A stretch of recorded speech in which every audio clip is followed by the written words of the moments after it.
लोकतंत्र के चुनाव में पराजित और जीतना चला रहता है।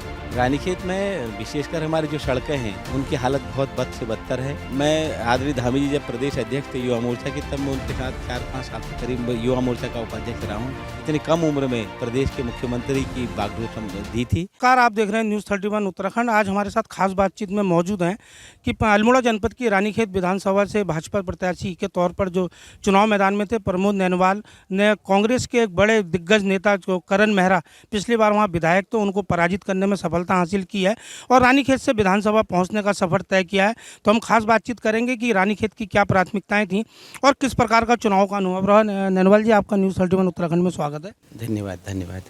रानीखेत में आपने एक दिग्गज जो कि करण मेहरा विधायक थे 2017 में, और प्रदेश के पूर्व मुख्यमंत्री हरीश रावत के साले भी रिश्तेदारी में लगते हैं, और आपने उनको बहुत बड़े अंतर से पराजित किया है।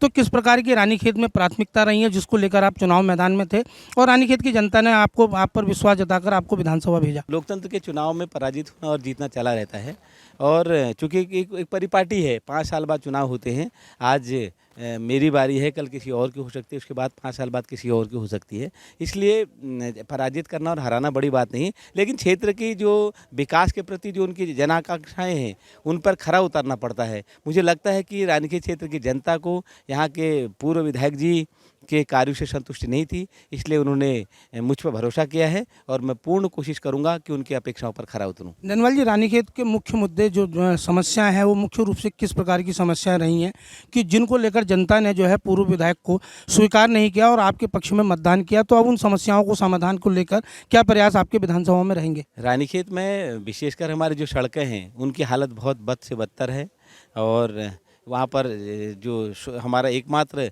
बड़ा हॉस्पिटल है वो केवल रेफरल सेंटर बन के रह गया है। तमाम शिक्षा से लेकर के तमाम जो बुनियादी ज़रूरतें हैं उससे हमारे क्षेत्र की जनता महरूम है।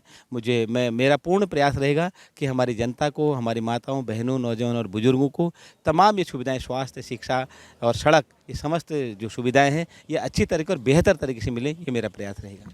नैनवाल जी, जैसा कि पार्टी हाईकमान ने, भाजपा ने इस बार उत्तराखंड का चुनाव युवा प्रदेश, युवा नेतृत्व और वर्तमान जो मुख्यमंत्री थे पुष्कर सिंह धामी के नेतृत्व को लेकर और उन्हें मुख्यमंत्री का चेहरा घोषित करके जो है चुनाव पूरे प्रदेश में लड़ा था, लेकिन लास्ट समय में मुख्यमंत्री पुष्कर सिंह ही धामी अपने ही गृह क्षेत्र से भारी मतों से हार गए, और ऐसे में बीजेपी के सामने मुख्यमंत्री को चेहरे को लेकर भी एक गंभीर संकट आ गया है और कई लोग दावेदार में हैं।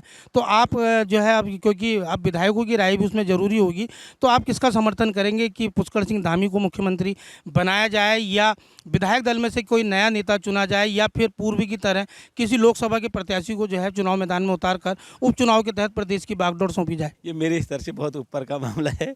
मैं तो फिलहाल रानीखेत की सेवा, क्षेत्र की जो हमारी जनता है, मैं तमाम उसकी सेवा के लिए देहरादून मुझे जनता ने चुना है। फिलहाल मेरा दायरा इतना ही, ये बहुत बड़े प्रश्न है और जब बैठ करके सब लोग तय करेंगे, हमारा हाईकमान है, हमारे सांसद महोदय हैं, हमारे जो प्रदेश का नेतृत्व है, ये सब चीज़ें तय करेगा। जो उचित होगा हम प्रदेश के और केंद्रीय नेतृत्व के साथ हैं। मैं आदरणीय धामी जी जब प्रदेश अध्यक्ष थे युवा मोर्चा के, तब मैं उनके साथ 4-5 साल तक करीब युवा मोर्चा का उपाध्यक्ष रहा हूँ। बहुत कुशल नेतृत्व उनका है और काफ़ी योग्यता उनके अंदर उनमें है, इसीलिए हमारे हाईकमान ने, प्रदेश और राष्ट्रीय नेतृत्व ने उनको इतनी कम उम्र में प्रदेश के मुख्यमंत्री की बागडोर दी थी और मुझे पूर्ण विश्वास है। पुष्कर सिंह धामी वो जो है अपने ही क्षेत्र से हार गए, जिस पर आपका कहना है कि पार्टी हाईकमान का निर्णय होगा कि जिसे भी मुख्यमंत्री का चेहरा घोषित किया जाए, लेकिन उनका भी जो है अंतरात्मा से उन्होंने भी जो है पुष्कर सिंह धामी के कार्यों की सराहना करते हुए प्रदेश नेतृत्व और पार्टी हाईकमान से मांग की है कि जो है उनका भी पार्टी में उचित सम्मान होना चाहिए। अब देखना यह होगा कि भाजपा हाईकमान 2022 में उत्तराखंड की कमान किसको सौंपेगी। रामनगर से राजीव अग्रवाल के साथ कैमरामैन बंटी अरोड़ा, न्यूज़ 31 उत्तराखंड।